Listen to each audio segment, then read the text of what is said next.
Hola, ¿qué tal? Buenas tardes, buenos días o buenas noches. No sé desde qué momento nos estén viendo. Nosotros nos presentamos, somos estudiantes de la maestría en educación y venimos a platicar sobre un tema muy importante, el cual es la globalización, la rendición de cuentas y gobernanza educativa. Presento aquí a mi compañera Celeste Madrigal y pues un servidor, Ricardo López. ¿Qué tal, Celeste? ¿Qué te ha parecido este tema entrando en materia de política educativa, rendición de cuentas, cosas que se tienen que cumplir? Nos ponemos de acuerdo mundialmente, pero nacionalmente a veces tenemos otros planes. ¿Qué te ha parecido? Bueno, hola, buenas tardes a todos o noches, como dice acá mi compañero Lomeli. Me parece un texto muy acertado que engloba, creo que más o menos como el análisis de 51 artículos alrededor del tema de la rendición de cuentas, redactado por Berger y Parceriza. Entonces, terminando de leerlo, me quedé con muchas preguntas, pero me gusta como esta distinción que hace entre las distintas teorías de cómo se difunden como este tipo de políticas educativas, y luego menciona también los factores, ¿no? A la hora de que una política educativa como la rendición de cuentas por medio de pruebas estandarizadas sea como tan popular en estos tiempos de globalización, ¿no? Sí, claro. Y justo antes de seguir avanzando, ¿a qué nos referimos con rendición de cuentas? Según el texto que nos estamos basando, va a ser la relación de un actor debe justificar su conducta ante un foro, y este foro puede juzgar y aplicar consecuencias. Obviamente ahorita estamos platicando en cuanto a temas de educación y en las pruebas que pueden ser externas para poder obtener resultados alrededor del aprendizaje, ¿no? Y quiénes son los participantes en ello, quiénes son los evaluados en este caso, para poder saber si está siendo de manera efectiva o no. Y es lo que justamente se viene a buscar analizar en este punto. ¿Qué otra cosa más quisiera mencionar? La parte de mantener cierto tipo de pruebas estandarizadas. ¿A qué nos referimos con eso? Van a ser instrumentos de evaluación uniformes que se van a aplicar en distintas escalas. Puede ser a escalas de manera nacional o escalas a nivel global, ¿no? Muy bien, y contestando a la pregunta de por qué tantos países tan distintos convergen en decidirse por la rendición de cuentas, el artículo utiliza las teorías de difusión y transferencia de políticas para responderlo, las cuales son el racionalismo, el neoinstitucionalismo, la economía política internacional y el constructivismo. Analizando primero la parte del racionalismo, es casi siempre lo que estamos acostumbrados a ver, que son gobiernos que adoptan políticas que ya han demostrado ser efectivas, entre comillas, en otros países, que supuestamente se apoyan en evidencia y experiencias previas. Tenemos organismos internacionales que funcionan como foros de intercambio de experiencias. Una parte que internamente no me termina de convencer, que la parte del racionalismo es la evidencia, ¿no? Porque supuestamente es una teoría en la cual se basa de evidencias de que ha funcionado este sistema en otros países, pero muchas veces al momento de aplicarla en un país en específico con condiciones completamente diferentes, no se obtienen los mismos resultados y se vuelve contradictorio porque estamos contrastando resultados positivos que se tienen en un lugar y tal vez otro tipo de resultados, llamémosle negativos o no tan acercados a los objetivos principales, y se vuelve a su vez contradictoria, y aún así, con este tipo de evidencias, las teorías se difunden. Así es, me recuerda, por ejemplo, a los modelos educativos en Corea del Sur y cómo tienen a la población, una de las poblaciones con mayores pruebas aprobatorias o los primeros lugares de las pruebas PISA, por ejemplo. Sin embargo, su sistema educativo se basa en la memorización, por ejemplo. Y entonces esto puede verse como criticado. Hay muchos pros y muchos contras. Se ve pues en las evaluaciones. Sin embargo, podemos ver también los altos índices de suicidio, ¿no? Los contras que ha traído quizás este tipo de políticas educativas, o incluso está el índice de que son de los más aceptados en Harvard. Sin embargo, una vez dentro de la universidad, 44% de los alumnos coreanos, de Corea del Sur, surcoreanos, perdón, desertan porque la memorización no les enseña a adaptarse, a trabajar en equipo. Entonces yo creo que este sería un claro ejemplo de por qué el racionalismo no es tan concreto o tan favorable, ¿no? A la hora de difundir este tipo de políticas. Sí, además de que no nos vayamos tan lejos. Si tenemos, por ejemplo, ahorita aquí en México, la nueva escuela mexicana, que poco a poco hemos tratado en el sector de la educación de implementarlo, de tratar de capacitar a directivos, a docentes, de llevarlo a cabo en los salones de clase, y aún así creo que gran parte de la población o gran parte de la estructura educacional no la aplicamos como debería de ser. ¿Cómo podemos estar evaluando si todavía no está bien aplicado, todavía no está bien centrado? Entonces vamos a tener allí una disparidad en cuanto a distintos tipos de evaluaciones. O bien, como tú mencionas, la memorización no me va a desarrollar habilidades sociales, que se podría analizar en este espacio donde en la escuela mexicana, tenemos la parte de la integración. Gracias, Alexa. Sí, me avisa la Alexa cuando estoy puntualizando cosas de educación y me da la razón. Que estamos queriendo meter que los chicos desarrollen la parte social. No se va a aprender mediante memorización. ¿Cómo vamos a poder medir eso? Y pues también nos puede responder otro tipo de teorías. La siguiente teoría que se menciona en el texto es el neoinstitucionalismo, que es una adopción basada en la búsqueda de la legitimidad del Estado y suele estar conforme con las normas globalmente aceptadas. Es una manera de darle un peso excesivo a la fachada o a los factores simbólicos y culturales y subestima el papel de los actores con intereses materiales, por ejemplo, ¿no? Un gobierno puede establecer una agencia de evaluación estandarizada para verse moderno, para verse legítimo ante otras organizaciones. Sin embargo, puede que no les importe el impacto real en la educación, ¿no? O en la equidad de estas pruebas. Entonces me está diciendo que esta teoría de neoinstitucionalismo es más que nada como para poder quedar bien entre pantallas. Sí, es como un símbolo de modernidad y de nueva gobernanza. Y justamente, ¿no? Cuando nosotros queremos una correcta rendición de cuentas, cuando nosotros queremos en verdad medir resultados, ya sea de manera cualitativa o cuantitativa, tenemos un sesgo muy grande porque a final de cuentas, en esta búsqueda de tratar de adaptarse de manera social, de adaptarse de manera política, en cuanto a ver qué nos conviene mejor o a ver cómo se mira más bonito, sobre todo en este tipo de políticas que busca quedar bien con gran parte de la población, no nos vamos a centrar en resultados objetivos. Y si no tenemos resultados objetivos, no vamos a tener de dónde partir para poder mejorar. Así es. Voy a permitirme citar una parte del texto. Dice, en la página 4 menciona, determinados modelos de reforma educativa circulan internacionalmente porque permiten a los gobiernos identificarse con el progreso y la modernidad occidental y transmitir la sensación de estar construyendo un Estado-nación moderno. Así es. ¿Qué? Entonces, pues se pueden ver como beneficios quizás políticos, ¿no? Para partidos políticos o a nivel global también ante ciertas instituciones, pero en realidad pues no les interesa tanto la educación, no es el foco.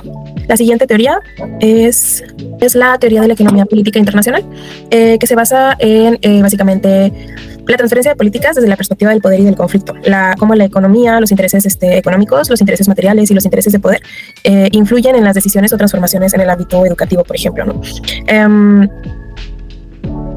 Algunos organismos internacionales promueven ciertas reformas educativas que sean eficientes y rentables, más que nada por el factor o por el punto de vista económico. Esta teoría suele ser reduccionista porque deja de lado las ideas o otros factores como a lo mejor el discurso, ¿no? A lo mejor pues lo que acabamos de ver del racionalismo también. Sí, toma mayor parte la parte económica, que es el actor central, y aquí lo que yo vengo a criticar es esta parte del sesgo, ¿no? Donde podemos tener empresas privadas que van a lucrar, ya sea con servicios, ya sea con pruebas, ya sea con la misma tecnología, que en esta parte de la globalización, que queremos que la educación más tecnológica es la mejor y la mejor adaptada, y ¿quién defiende este tipo de argumentos? Los que se centran en este tipo de economía de política internacional, desde querer meter tabletas tal vez a instituciones. ¿Quién va detrás de esos contratos con los gobiernos para meter cierto tipo de tecnologías en computadoras, en pantallas y demás? Este tipo de discursos, ¿no? Entonces, primero la economía para poder mostrar los indicadores de mejora en cuanto a la educación y la modernidad, y después vemos la parte económica, ¿no? Esa sería como que la mayor crítica que estuve detectando en la lectura. Así es, también se adopta adopta más bien la rendición de cuentas como una manera de control de bajo costo, ¿no? Ante los intereses económicos del Estado, por ejemplo, y también alinea o ajusta los intereses educativos a las demandas del mercado laboral, por ejemplo, ¿no? Entonces, si hay presión de las élites económicas, entonces se va a alinear la educación en base a ello. Y bueno, por último tenemos la parte del constructivismo. El constructivismo va a ser un motor de difusión donde vamos a tener ideas, discursos y persuasión, que en la lectura lo muestran como un poder blando. Esta influencia proviene de cómo se construyen nuevos sentidos comunes sobre de qué es la buena educación. Aquí vamos a ver la integración de organismos internacionales que van a ir ganando legitimidad a partir de evaluaciones como PISA para poder difundir cierto tipo de políticas. A veces no tanto porque funcionen bien, sino porque a través de esta persuasión se perciben como las más adecuadas. Algo que debemos de rescatar es de que la rendición de cuentas se vuelve global por toda la difusión que estaba teniendo, cómo se llega a percibir también por parte de la población y se percibe como un sinónimo de calidad, lo transmiten como una manera también de información transparente y moderna. Así es, pero me gustaría mencionar, por ejemplo, que yo entendí que por poder blando se refería al poder que tienen las organizaciones internacionales de manera quizás no tan explícita sobre algunos gobiernos, ¿no? Por la legitimidad que representan estas organizaciones internacionales, ¿no? Entonces, sobre todo las reguladoras de la educación. Entonces, tratan de influir en estos gobiernos nacionales mediante este poder blando, ¿no? Sin decirlo tan explícitamente.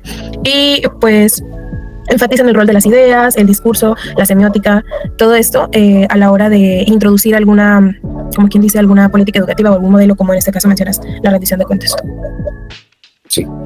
Y pues esas serían las teorías principales que está manejando la lectura y pues un poquito de qué se trata cada una de ellas. Otra cosa que va a influir en cuanto a la rendición de cuentas van a ser algunos factores de difusión. Entre ellos tenemos las innovaciones técnicas y metodológicas, presiones económicas y competitividad digital, la nueva gestión pública, la alineación con agendas globales y la industria educativa y mercado de pruebas. Quiero tocar la primera, que serían las innovaciones técnicas y metodológicas. Esta se va a basar en avances en pruebas estandarizadas y modelos de evaluación, como se llega a mencionar la prueba PISA, TIMSS, la PIRLS, por sus siglas, que van a estar comparando ciertos resultados entre los países. Los resultados que tengamos en cuanto a los aprendizajes se va a convertir en el indicador principal de la calidad educativa. Así es. El segundo de los factores, como mencionabas, era la globalización y la competitividad económica. Muchos agentes económicos y sociales ven las aptitudes y competencias como la clave para reforzar su competitividad. La medición de resultados, por lo tanto, se vuelve una necesidad para evaluar el éxito de las reformas. Okay. Tenemos en la tercera posición a la nueva gestión pública, en sus siglas NGP. Aplica una lógica traída desde el sector empresarial, extrapolado a la educación. Se basa en autonomía, en resultados y en eficiencia. Es políticamente atractiva por su estructura que tiene y trae reformas rápidas, de bajo costo y que sean resultados visibles, ¿no? Demostrables. La presión directamente va a recaer en maestros y en escuelas. Por este lado, el gobierno se viene a pasar a segundo lado en cuanto a la parte de la evaluación. Así es. El cuarto factor sería la alineación con las agendas globales. La rendición de cuentas y la autonomía escolar son indisociables. Se da autonomía, pero a cambio se deben someter entonces a pruebas estandarizadas, ¿no? O a una supervisión estricta. También se refuerza con el movimiento de reforma basado en estándares curriculares, por ejemplo. Y tenemos el último factor, que sería industria educativa y mercado de pruebas. Esta beneficia, por poner un ejemplo, a Pearson por la expansión de la evaluación. Nos llega a ofrecer servicios de diseñar pruebas, procesar datos, venta de soluciones educativas. Esta lucha por tener un beneficio propio, como tener un negocio prácticamente, mientras más pruebas se diseñen y se vendan, va a ser mejor para ellos. De esta manera vamos a tener que hay una presión directa sobre los gobiernos para que las puedan adoptar. Así es, de alguna manera también creo que la industria que realiza estas pruebas estandarizadas influye bastante, ¿no? en las instituciones para que cada vez las necesiten más a nivel global como un determinante de la calidad educativa aparentemente. Muy bien, y ahora sí tenemos el redoble de tambores. ¿Qué conclusiones podemos llegar a tener en cuanto a esto? En lo personal creo que cada uno de los sectores, cada uno de los países tenemos que seleccionar cómo debemos de medir, porque vamos a tener un sinfín de variables para poder medir la efectividad, ya sea de el aprendizaje de los alumnos, la efectividad que están teniendo los maestros, las escuelas como una institución educativa, así también como los gobiernos involucrados en educación. Tenemos que adaptarnos a cada una de las condiciones. Entonces, ahora sí que ninguna de las teorías se va a hacer universales, como tal vez nos quieran manejar en la lectura, que hay algunas que son de carácter global. No creo que se pueda aplicar en todos los casos, ¿no? De hecho, eso nos ha dado a tener malos resultados. Se ha hecho el sesgo de ciertas resultados que no se van a adaptar para todos. No vamos a juzgar de la misma manera tal vez a una escuela rural, a una escuela pública que esté en una zona urbana, a tal vez a lo que son las escuelas privadas, ¿no? Así es, creo que en realidad ninguna teoría por sí sola puede explicar por qué se difunden este tipo de dinámicas como la rendición de cuentas, o más bien la difusión de la rendición de cuentas particularmente, pero quizás uniendo muchas de ellas o todas ellas podríamos entender un poco mejor el porqué de esta difusión, ¿no? Pero como mencionas, sí se quedan fuera muchos factores de todos modos, aún tomando las teorías, por ejemplo, factores, como dices, contextuales, factores sociales, no lo sé, creo que la educación es algo como muy complejo, como para solamente limitarlo, simplificarlo, reducirlo a la rendición de cuentas, a pruebas estandarizadas, porque se basa en humanos, ¿no? En seres sociales y en agentes educativos que también somos y son seres humanos y que estamos sujetos a las condiciones de nuestro alrededor. Sí, y pues otra parte sería el analizar para quién son estos resultados y para qué se van a utilizar. ¿Queremos evaluar genuinamente el avance de la educación o queremos tener cierto tipo de resultados con beneficios de carácter político? ¿Queremos obtener datos con beneficios económicos? ¿Queremos inclinar la balanza de la educación para tal vez construir carreras, construir universidades, dependiendo de lo que el mercado vaya necesitando? ¿Para qué se quiere genuinamente, no? Entonces, hay mucho que hablar. Creo que no lo alcanzamos en un capítulo. Muy probablemente necesitamos toda una temporada todo este año para estar hablando de esto, y aún así creo que nos quedaríamos cortos, ¿no? Con muchos factores que tampoco se nos estén escapando. Así es, me gustaría mencionar pues que no olvidemos el término control, ¿no? De alguna manera la rendición de cuentas es como señal de cierto control, pero eso no quiere decir que sea del todo malo este modelo, ¿no? O este sistema. puede tener sus pros, puede tener sus contras, depende quién lo ponga, quién lo utilice y para qué.